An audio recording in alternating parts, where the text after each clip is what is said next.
guys, Ash here coming at you today, RAID Shadow Legends. Welcome to the video. It's going to be a freaking great one, guys. Oh, send us some positive vibes and love your way today, especially if you need it. You know what I did? Well, you know what BananaJam did for me. Shout out to BananaJam, my girl at Plarium. She took the last month or two. She got her hands on, a lot of the developers, the game designers, the team leads who created this game, who maintain this game, who are developing and making these champions, balancing these champions for better or for worse, Plarium. I don't understand, I'm sorry. No, jokes aside, they gave their choices based on the data, based on who you guys are actually using, who's vaulted. They gave their choices on the most underrated legendary champions inside the game, legendaries that they think you are sleeping on. Let's go ahead and get to their choices and their rationale to back them up. All right, guys, I'm gonna save the two team leads till the end of the video just to add a little suspense and a little hype for you guys. So let me know if you agree or disagree with the rationale provided by the game designers on these champions, by the way. Or maybe you have the same affinity, the same love for some of these champions that they do. Let's go ahead and jump right into it here with Green Knight, Community Manager. Green Knight has been around since the beginning of the game. You may see him on Discord. You may see him on the forums. He chose Brackus the Shifter, 2019, I believe, Halloween champion, along with Madame Sarah's Harvest Jack and Miscreated Monster as well, right? Anyway, he says, well, he starts with that. He says he was kind of a Halloween-type fusion champion, if I'm not mistaken, correct? Released around the same time as Harvest Jack, correct? Quite a talked-about champion at the time, but a lot of people think he's been power crept due to him being one of the oldest legendaries in the game. He is often dismissed as a relic of his time and that he needs some rework to be relevant. Well, Green Knight disagrees. He says his A2 is a whopping 6-hit combo. Notably, the weaken is being placed on the first hit, so extra damage from the next 5 hits after that, right? His A3 is a 3-hit terror machine. I love that.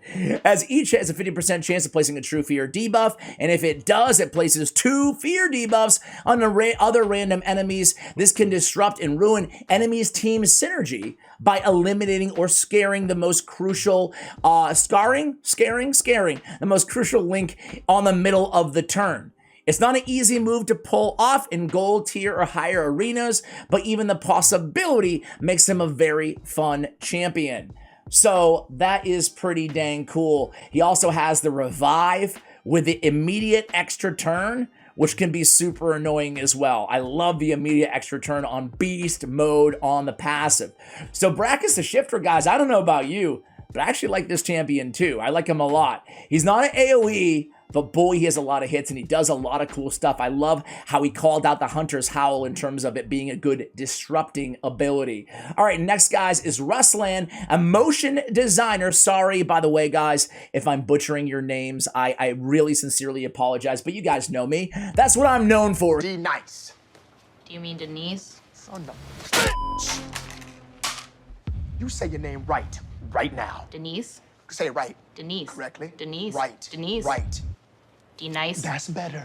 Thank you. So Ruslan is a motion designer, and he picked a champion that I've been kind of hard on personally. It's Sathalia. I actually think she's been a little bit crept. What does he say about Sathalia? She was one of my first healers in the game, and she gives an awesome opportunity to heal the ally on 75% of the max HP and remove all the debuffs. Also to spread some excess healing. She's also good with removing buffs from enemies.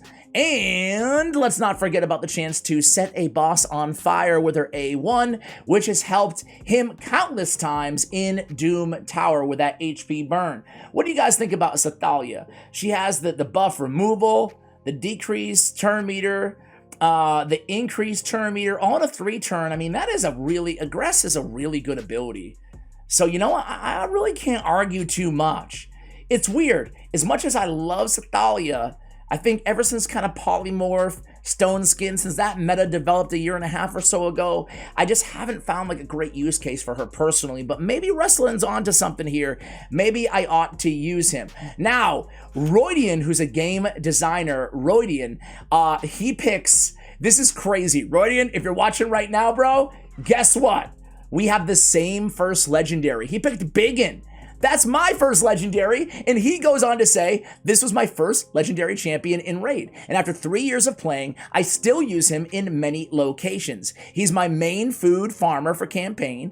All his attacks are AoE. He has some crowd control abilities for waves and decreased speed debuff for Fire Knight and other bosses.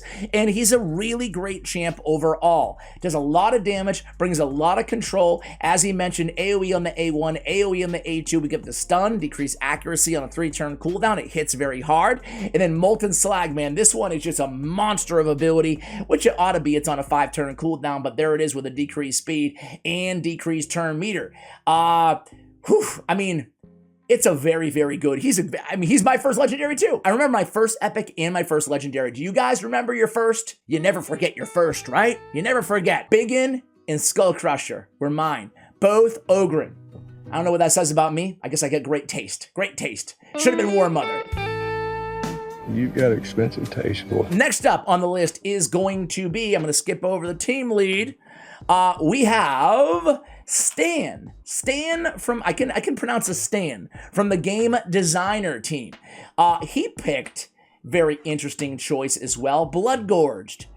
He says, within the current slow arena meta where there are at least 2 revivers, this guy gets overpouring love from me with his A3 with ignore defense and block revive ability.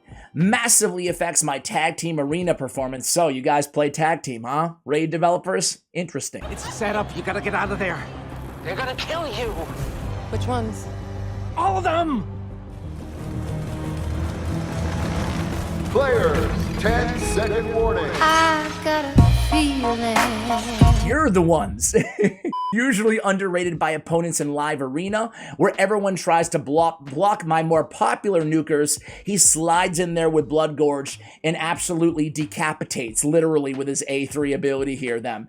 Ignores 100% defense with the block revive. He also has a very cool A2. Put 1 of each target skills on cooldown. You know, again, some champions, they only have 1 active skill. So, you know, it's basically as good as, in some situations, as like a Yameko or a Warlord there. So nice control in Raging Beast. I've always liked Blood Gorge as well. I've heard a lot of people hate on this champion, though, so I'm curious to see what you guys think of him. I'm a big fan. Although, I gotta be honest, I don't use him, but I feel like I should. What about you guys? All right, next up, guys, is going to be... Jana. Jana, the community manager. Now, this is an interesting choice. The most underrated. You'd think she'd be the highest rated. She's my girl. She's yours. It's Scylla the Drakes. So listen, even popular and free champions can be underrated. So let's see what she says about her. She goes, players sometimes underrate her. Well, this is an interesting kind of psychological point. She said, great champion, obviously has the stun, has the revive, has that really nice heal on the passive and the increased speed, a la like Scylla the Drakes, Elva Autumnborn type passive in terms of the heals every turn. And she says that players, I'm assuming Jana is a female, I'm so sorry guys. The players sometimes underrate her just because she's free, because she can be obtained via the daily login rewards, and sometimes they're just like, okay, free champion, whatever.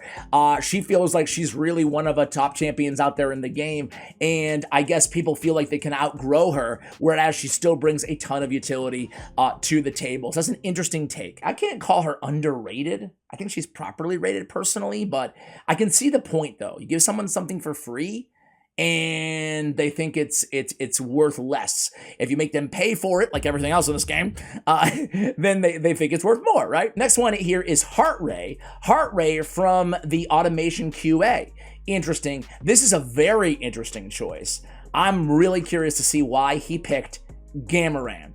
So we have, this is wild to me because I tried to talk myself into this champion for so long, and he chose him. So what does he say?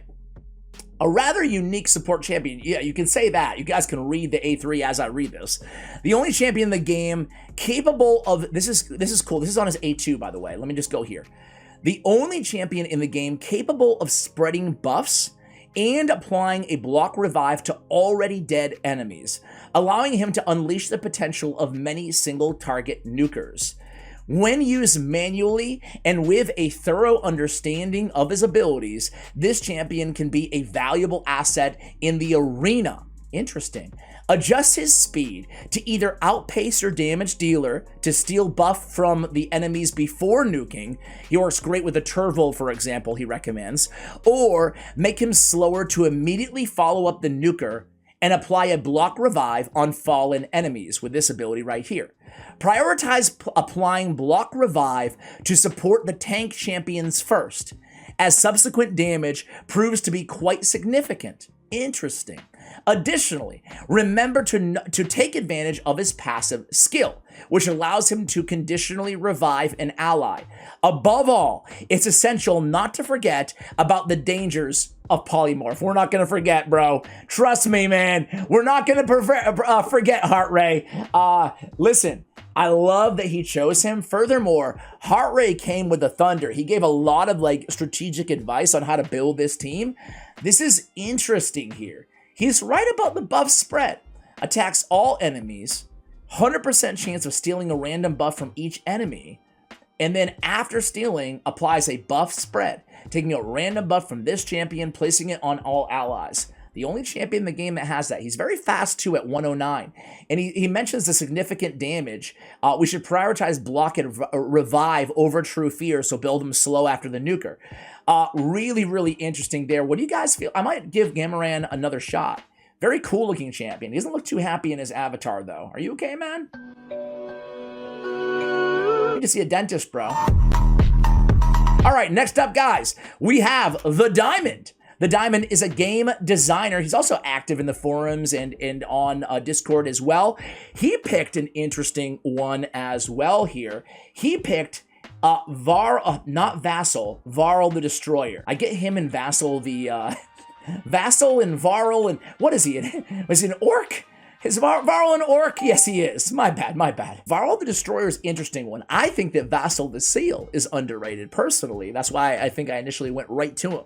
But Varl the Destroyer. Okay, a lot of info here from the Diamond. Thank you, the Diamond. The Diamond actually helped me with a similar video to this years ago, which is interesting, probably 3 years ago.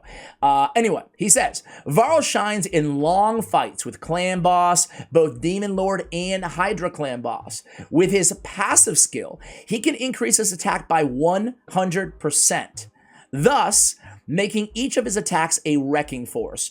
People adore Turvold for his pure damage at Clan Boss, so if you don't have him or just want some diversity, Varl will definitely be one to look at. Plus, he has a built-in lifesteal on his A1 and useful debuffs on his A2. So he has heals his champion at 30% of the damage inflicted. Then on his A2, he has a weaken and decrease attack on a 3-turn cooldown, 100% land rate there as well. Granted, there is some conditionality to the decreased attack, but again, he has that weaken on the same ability. All right, Varl has also found spots in live arena. First reason, no one bans him because no one really knows his kit that well. That's a very interesting point too. I love those curveballs. He said, jokes aside, again, in long LA fights, LA flights or LA fights? Live arena fights, my bad. I'm like, long LA flights sounds like my travel schedule this week. When long live arena fights, when Varl is nicely protected like a Necrit the Great or an Alsgor Crimson Helm or a Helicath to name a few, his attacks will be scary. Great multipliers combined with that passive skill, a huge AoE attack, a self-sustain on the A3, all in all, if you build a team correctly, Varl can surely surprise you and your live arena opponent.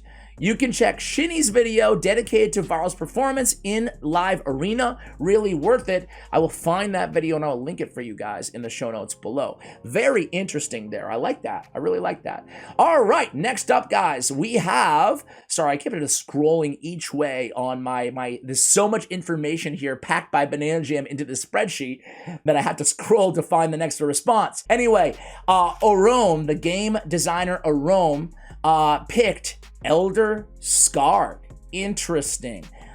Some people love Elder Skarg, some people don't love him, and I'm kind of in the camp of It's not like I hate him, but I just never used him, to be honest. I mean, I've tried to use him. I've never found a home for him. So let's see what he says. He's a great legendary champion. He was one of the first champions in the game that he pulled. See, when I hear that, by the way, even though I just did it with Biggin, I immediately start discounting their opinion a little bit. I'm like, well, he just has a soft spot for him because he's his first Lego. I'm sure you guys can feel the same, right? Anyway, let's see what he says. Let's hear him out. You can use him in many areas of the game. He helped me in Spider thanks to his Fear and Provoke and Burn combo. He's very useful in live arena battles with the help of Fear, Provoke, Speed Boost, and a great passive skill. And after 3 years of playing, I still use him for some stages of Doom Tower in combination with Umbral Enchantress. Yeah, I don't have any Seer or Mashal or Battle Khazar for quick passing of stages, he says. The combination of his skills makes him a versatile soldier, especially for early and mid-game. All right, let's quickly review again. An increased speed on this champion for 2 turns if the attack is critical. It's a great A1. On the A2, a triple hitter, extra hit for each buff on the target. Can place 3 extra hits on a 3-turn cooldown. In terms of raw damage, I've heard this is one of the best, if not the best, damage dealing abilities in the game, provided that you land all 6 hits, right? So if they have 3 buffs. Plays an HP burn for 2 turns and a true fear for 1 turn on all enemies. If the attack places all 3 extra hits, steals all the buffs from the target after the attack. You know what? I've obviously gone over this kit. I played this champion so many times. I forgot about the steal all buffs after the attack. That is really good. Increased defense on this champion for 3 turns on a 3-turn cooldown. Fear on all enemies for 1 turn. True fear for 1 turn on enemies under block damage buffs, okay? Decreased speed for 2 turns on targets under shield buffs. These debuffs cannot be resisted. Also, a provoke on legendary champions for 1 turn. On a 3-turn cooldown to land an increased defense on himself, a fear on all enemies, and then some conditionality there, but then the provoke on top of that. Very, very interesting. The decreased speed will land against bolster sets as well. Huh, maybe I need to give Elder Skarg another try. Hopefully you guys are having the same experience that I am. Like, okay, wait a second. Maybe this champion does have something to him. All right, next is Max, a game designer, Max. He has chosen none other than Crypt King Grawl. Crypt King is a beast. He says about Crypt King, this champion might not be underrated, but probably more of a forgotten one. However, he provides absolutely fantastic and constant HP burn. Plus, has control with burn reapplying. You can rely on him in battles with Hydra. Use him in control in any waves and land 100% decreased attack on enemies under a burn. Add all that to a fantastic 107 base speed. That's true, right?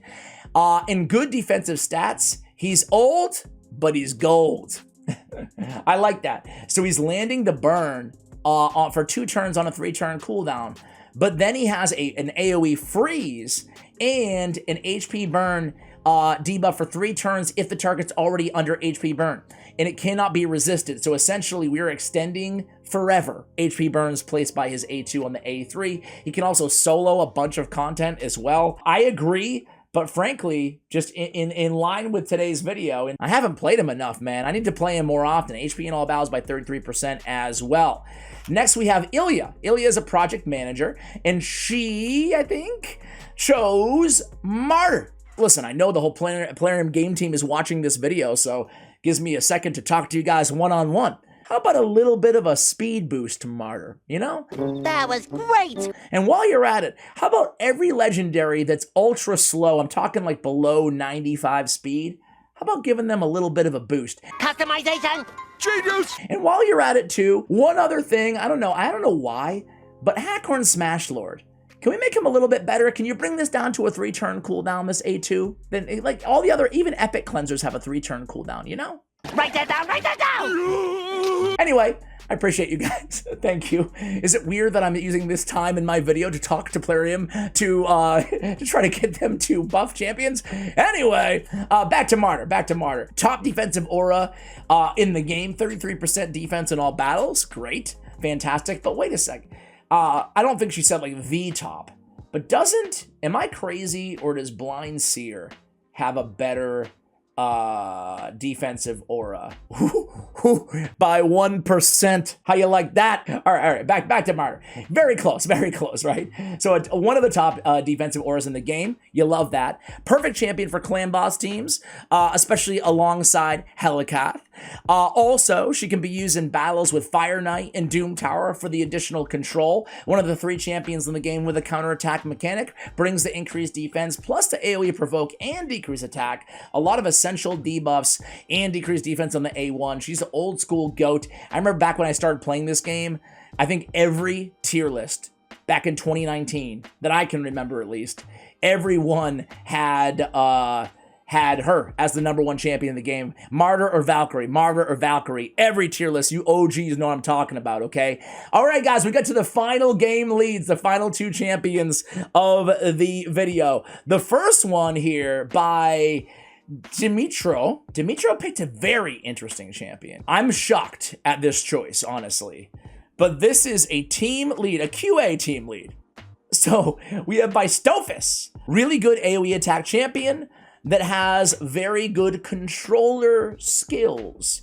First off, guys, I'm talking to the RAID developers again. Everybody else can fast forward. Just me and RAID, me and Plarium, one-on-one, mano-y-mano. Dude, why do you guys do this, man? Why do you put the 1800 basically on the base attack and then make him hit like a wet noodle? You know what? I'm not trying to be a hater. I really appreciate everybody taking all this time to help make this video a thing. All jokes aside, it's really cool of the RAID development team to do. But why? Why does he hit so lightly with an 1800 base attack? That's not cool. Let's give him a buff to those multipliers, huh? So in AoE block active skills, that's the control, inflicts a critical hit against targets under block active skills, heals by 20% of the damage inflicted. It's a good heal. It's kind of that built-in lifesteal again. You can book it for a 3-turn cooldown and for quite a bit more damage. We get 40% more damage on this ability when booked. We place the block active skills on a 4-turn cooldown on the A3, another AoE attack. We also have a 100% chance of placing a decreased defense.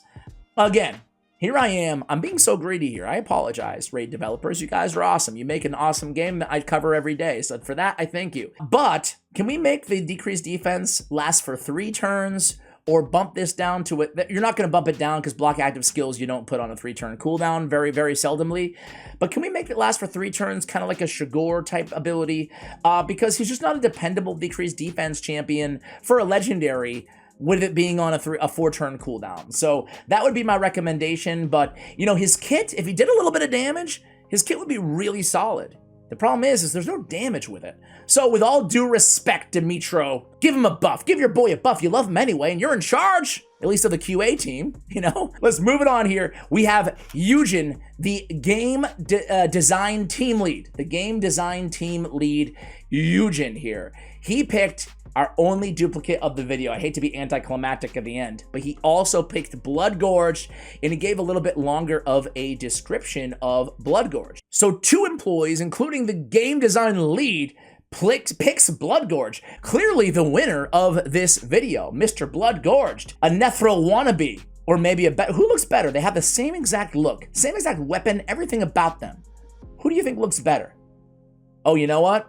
One's left-handed, one's right-handed, right? Can I even see your weapon? There it is. There it is. That's Nephro. And here is Blood Gorged. I think Blood Gorge looks cooler. What about you guys? Anyway, he actually gives a little bit longer of a description as to why he is the most underrated champion. Despite this is a vanilla legendary. Interesting. Vanilla legendary. Okay. All right. He doesn't take well to that. Man.